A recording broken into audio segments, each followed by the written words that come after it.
Meantime, Jeff Bezos and the Washington Post are having their own meltdown. And it might be my favorite story of the week.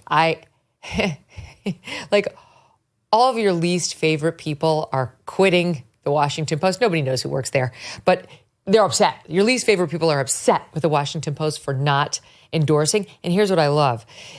They are quitting and canceling their subscriptions. And now, meantime, we've seen the LA Times do the same. They did it first. And now USA Today did the same. Like, these people must be feeling so stupid. It's become a last-minute trend. They say it's because they're finding their spines and realizing that it's not good to be partisan and that they're losing too many subscribers. So they're going to be like more moderate or neutral now, which is a lie. They know Trump is going to win. They believe he's going to win. And they're, I think, trying to curry favor with him. They don't want to, at the last minute, endorse his opponent when they don't really have to. And they think she's a lost cause. And all these people who resigned, like in protest, they'll be totally forgotten. They already are almost totally forgotten. So good luck finding another job because your industry's already hemorrhaging and no one knows who you are. So you're not going to make it in podcasting or independent media. So all the best to you, people. Okay, in just a bit, our second hour, we're going to be joined by Selena Zito. She's going to update us on the crucial state of Pennsylvania. But first, I'm joined by my pal, Glenn Beck. He's host of the Glenn Beck program on Blaze TV. He's also author of the new book, Propaganda Wars, How the Global Elite Control What You See, Think, and Feel, which is out right now. And man, as usual, Glenn Beck, do you have excellent timing on your book? Oh my God. And the things you write about. Gosh. You nailed it with Bezos and the LA Times. I mean, for them to come out and say, you know, We've just spotted something here recently. This may not be the best for our business. Right. Sure. Everybody knows that you don't want a president, especially one that you actually think might make an enemies list, which he's not going to do. He's not that way. He's already talking about, and I don't like this, letting Hunter Biden off the hook. He's not that guy.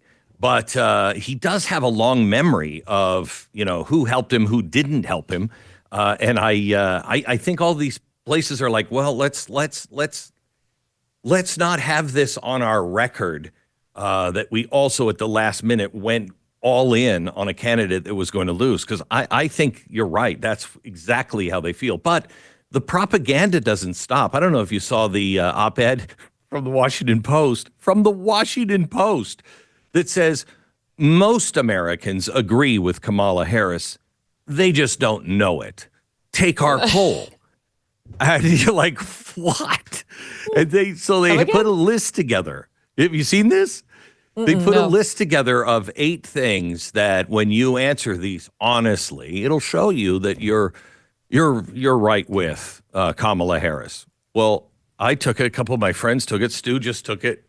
No. No. We're still against Kamala's platform.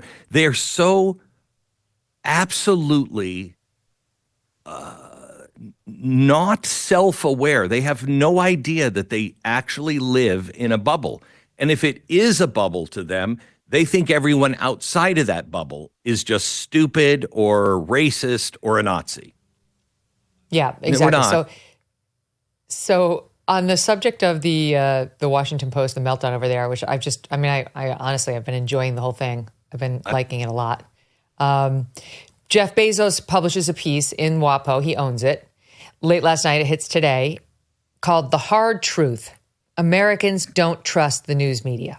Now, you and I could have written a piece that starts that way. We're so far, we're eyeball to eyeball, Jeff. Yes, we totally agree. We could have done it 20 years ago, by the way. Yes, we must be believed to be accurate. It's a bitter pill to swallow, but we are failing on the second requirement. So far, we are all in agreement. You are failing. You are not believed to be accurate.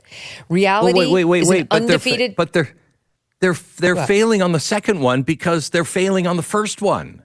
Yes, of course. It's not like we just don't believe stand by. them. Let me tee it up. Reality is an undefeated champion. It would be easy to blame others for our long and continuing fall in credibility and therefore decline in impact, but a victim mentality will not help. Right on, sir. Complaining is not a strategy. We must work harder to control what we can control to increase our credibility. All right. So first of all, he's trying to say we've lost credibility without going through the list of how they've misreported, intentionally misled, and what the plan is. Because what he's doing here is trying to justify his decision not to endorse any candidate. And without taking ownership, Glenn, of the many errors, lies, repeated false stories that they have pushed over the past 8-9 years.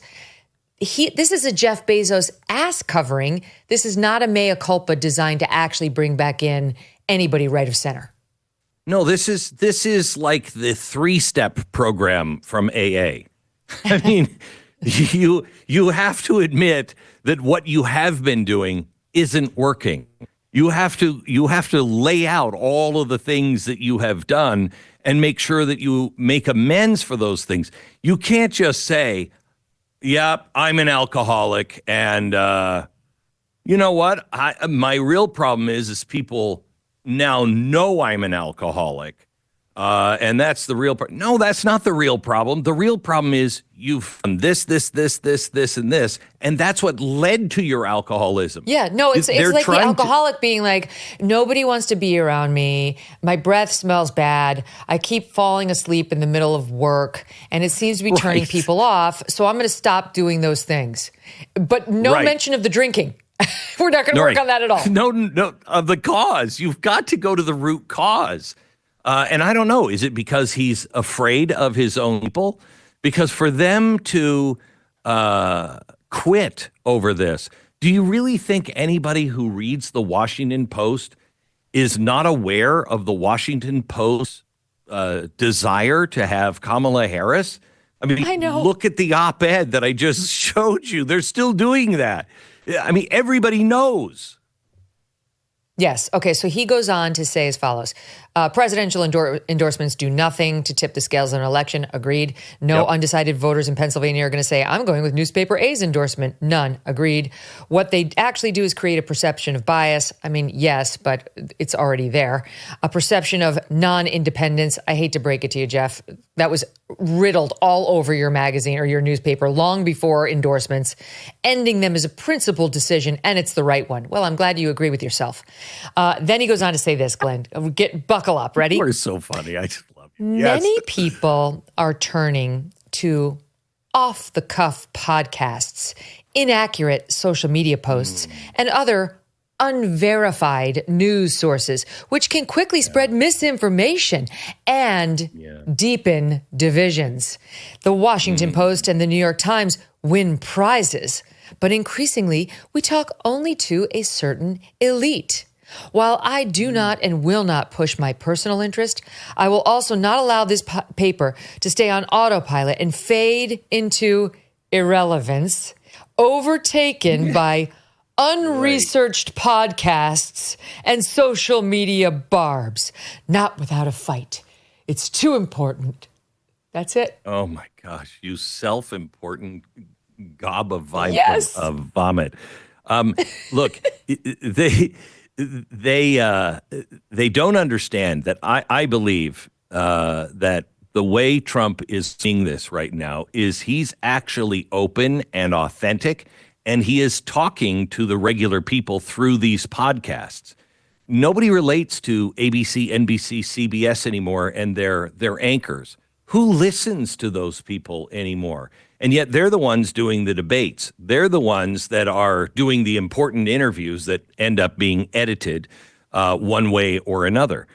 These podcasts that Donald Trump is coming on, like Joe Rogan, I think will be the replacement for the media in 4 years. I think if Trump wins, it will largely be because he understood where trust is. The nonsense that Jeff Bezos spews in this piece is truly stomach-turning. unresearched podcasts, or social media barbs. You can tell this is a man who knows he's lost irrelevance, clinging to the last vestiges of it. The golden days when WAPO used to be a thing, Woodward and Bernstein, when they can control the narrative and bring down a president, those days are gone, and he knows it. The Rogan interview of Trump right now has 37 million views. 37 million views. And that's not, with all due respect to X, where I post my own stuff too, but X will count a view if you just scroll by it. On YouTube, you've actually got to see it to get a view. You've got to click on it. And that's 37 million. The Washington Post, as of 2023, had 136,000 print subscriptions, 136,000. That's not a lot. And digital subscriptions, they had 2.5 million. Okay, I have more than that to my YouTube channel. I'm sure Glenn does too. They're irrelevant. No one's listening to them anymore. And Jeff Bezos knows it. And so this, I'm not going to endorse because I'm going to resurrect my paper, makes no sense. They've already sold their credibility up the river. They know it.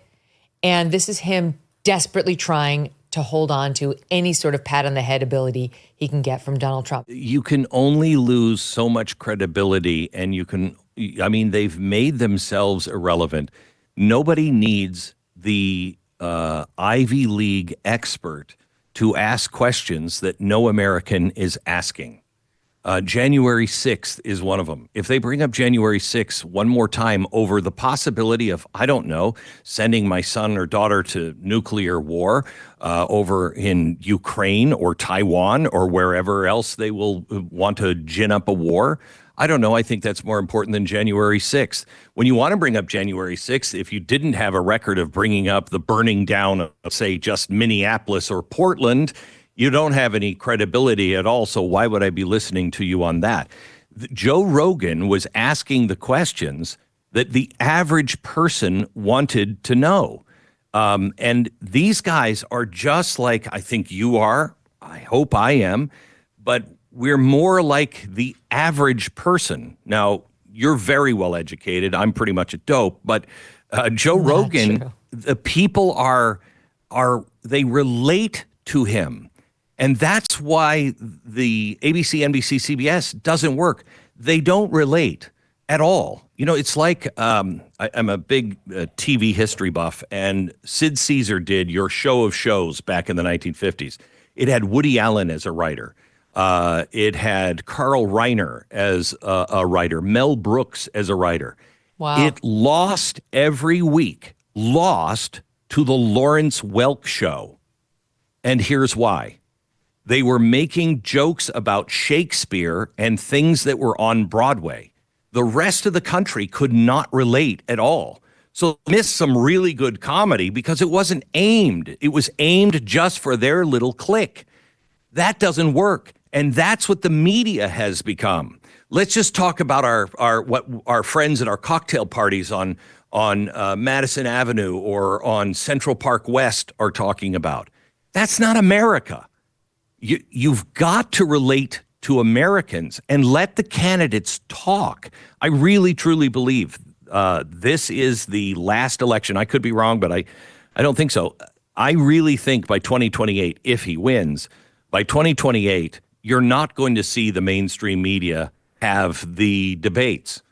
They're going to be farmed out to whoever has the biggest audience and is the most relatable. You might have journalists doing it, but they're not going to be from ABC, NBC, The Washington Post only. They will also include other people because this system doesn't work anymore. Where they're fighting to bring back the 3-network system.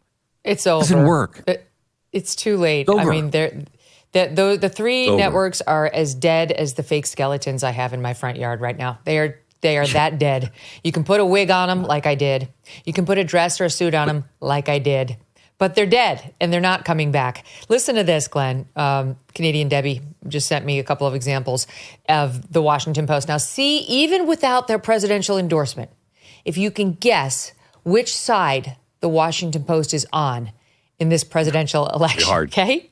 Got a few for you. Yeah, okay. Here's one. Mm-hmm. Trump and allies plot revenge. Justice Department control in a second term. Here's another one. Trump's promise to exact revenge won't be hindered by mere laws. Wow. Here's another. Trump wants revenge in 2024. And here's yet another one.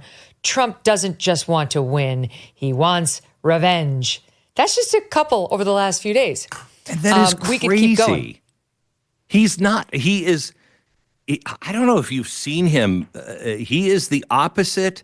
No, let me say it this way. He's exactly what I think Republicans and independents didn't think he would be in this election. Back in 2020, 21, when people were talking about Donald Trump running again, we're like, oh no, it's all going to be about 2020 and I lost and what they've done to me, et cetera, et cetera. He's not. In fact, I think he's running the best. Yeah, he's running the best campaign I have seen any Republican run. He's happy. He's optimistic. He has the spirit kind of Ronald Reagan. He's got huge, huge vision. And all they're relying on is he's Hitler. I don't think you win an election with that. He's Hitler. You know how much my family and I love our dogs, right? I can't imagine life without them. They've got a great life, but some dogs are not so lucky. This is why I'm so glad to tell you about Delta Rescue. This is the largest no-kill, care-for-life animal sanctuary in the world. They've rescued thousands of dogs, plus cats and horses too. And they provide all their animals with shelter, safety, and most of all, love. And they've been doing it now for more than 45 years. Delta Rescue relies solely on contributions to stay open, and giving can bring tax benefits too. Speak with your estate planner about how you can grow your estate while helping animals in need. Check out the estate planning tab on their website to learn more. We love our Thunder and Strudwick, but would love for other dogs who need love and attention and a home to find them too. Visit deltarescue.org today to learn more. That's deltarescue.org. Thanks so much for watching. If you like what you just saw, hit the subscribe button for more clips and full episodes.